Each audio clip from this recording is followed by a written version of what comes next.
जय माता दी सभी को। हर हर महादेव। आज जिस साधना की मैं जानकारी देने जा रही हूँ वह है माँ भगवती की। माँ भगवती का जो एक रूप है ललिता, मैं उसी की साधना देने जा रही हूँ। अभी आ रही है गुप्त नवरात्रि 10 फरवरी से। आप चाहते हैं कि हम कुछ जीवन में करें तो आप माँ ललिता की साधना जरूर कीजिए। देखिए, यह साधना बहुत ही पावरफुल है, क्योंकि माँ जो ललिता है वह बहुत ही सौम्य है, बहुत सुंदर है और लाल वस्त्र पहने हुए हैं। उनकी साधना यदि आपने कर ली तो समझ लीजिए आपका जीवन संवर गया। आपको बाकी साधनाओं करने की आवश्यकता ही नहीं है, क्योंकि माँ काली की ही एक रूप है माँ ललिता। आपने बहुत कम सुना होगा माँ ललिता के बारे में। माँ ललिता को लाल चीज़ें बहुत प्रिय है। लाल वस्त्र, लाल फूल, लाल कलर के फल, यह सारी चीज़ें उनको बहुत ही प्रिय है। लेकिन आप इसका मतलब ये मत समझ लेना कि मांस वगैरह सारी चीज़ें नहीं, इनसे तो मेरी भगवती बहुत दूर है। वह तो लोगों का एक भ्रम है जो हाँ सारी चीज़ों में कर देते हैं। मैं इस चीज़ से एकदम खिलाफ हूँ। तो माँ ललिता की साधना के लिए आप जो आपको सामग्री ज़्यादा नहीं चाहिएगी, उसमें एक आम का पटला चाहिएगा। आम के पटले के साथ में आपको जो पूरा रूम है जहाँ आप साधना कर रहे हैं वह भी पूरा लाल होना चाहिए।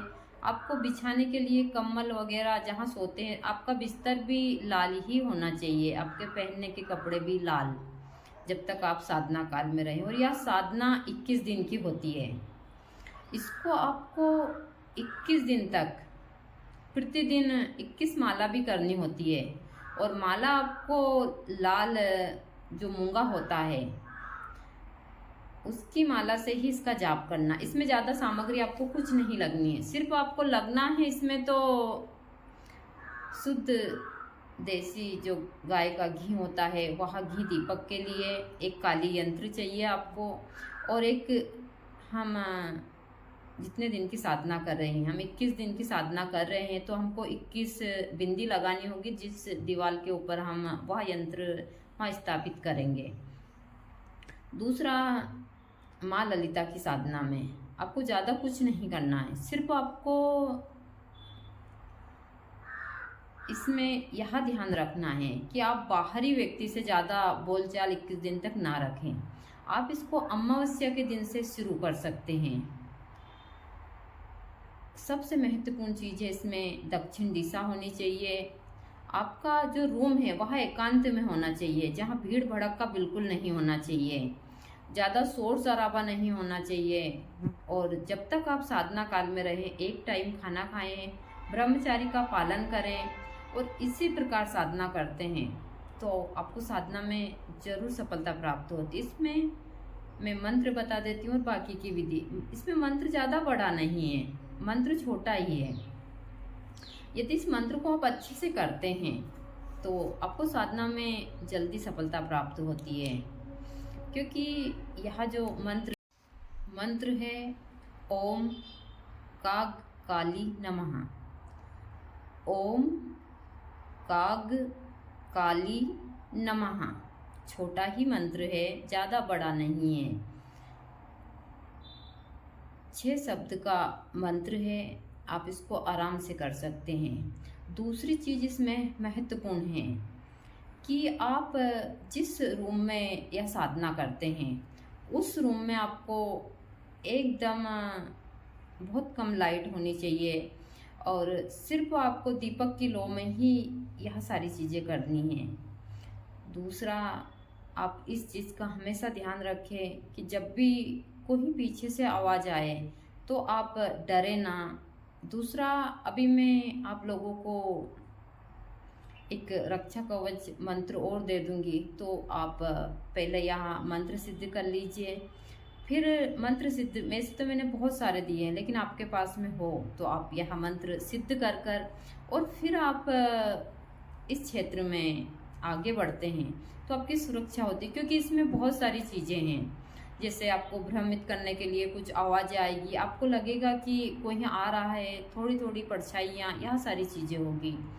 आपको जब आपकी रात्रिकालीन साधना हो जाए तो रात के समय सारी चीज़ें वहीं निकाल कर रख दीजिए। जब आप बाकी आपको सोना भी वहीं है, ऐसा नहीं है कि वहाँ से चले जाएं सुबह ही। सुबह आप जब भी बाहर जाएं सारे वस्त्र वगैरह वहीं निकाल दें, लाल वाले, और फिर ही काम पर जाएं आप। ऐसा नहीं है कि आपने उन वस्त्र को पहनकर आप कहीं भी घूमते रहे, ऐसा बिल्कुल मत कीजिएगा।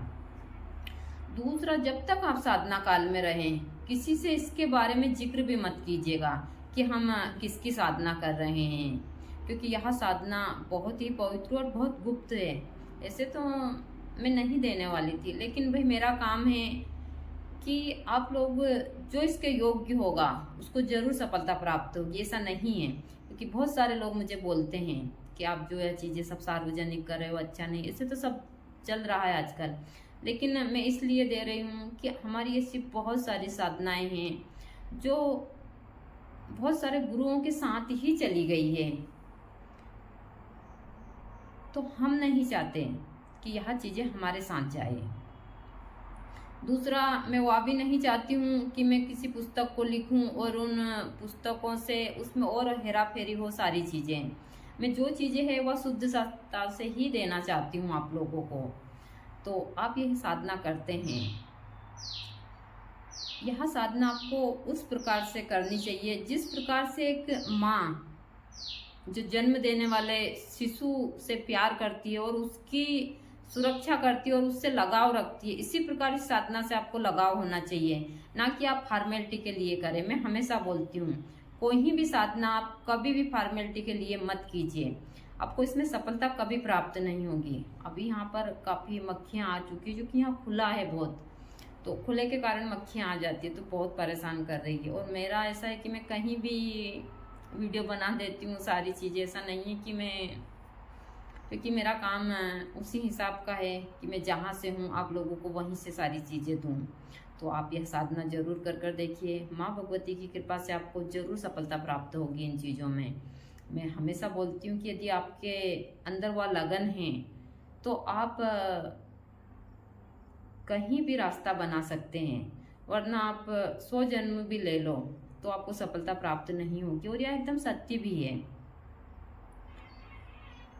माँ भगवती की ऐसी बहुत सारी साधनाएं हैं जो सरल है और आपको तत्काल फल देती है, ऐसा नहीं है। बाकी बहुत सारी चीज़ें हैं, आना जाना तो चला ही रहता है, हमको भी जाना है, हमको यहाँ रहना नहीं है, तो हमको भी पता है। और हम जितनी जल्दी जाएं उतनी जल्दी अच्छा है, क्योंकि एक साधक समझ जाता है कि उसको जीवन में क्या करना चाहिए, और सब कुछ भोगने के बाद में उसको पता होता है, तो वह फिर इतना सारी चीज़ें लेता भी नहीं है। तो यही होता है एक साधक का जीवन। तो आप लोग यहाँ माँ ललिता की साधना कर जरूर देखिए, आपको उसमें सफलता प्राप्त होगी और माँ का आशीर्वाद भी जरूर मिलेगा। जय माता दी सभी को। हर हर महादेव।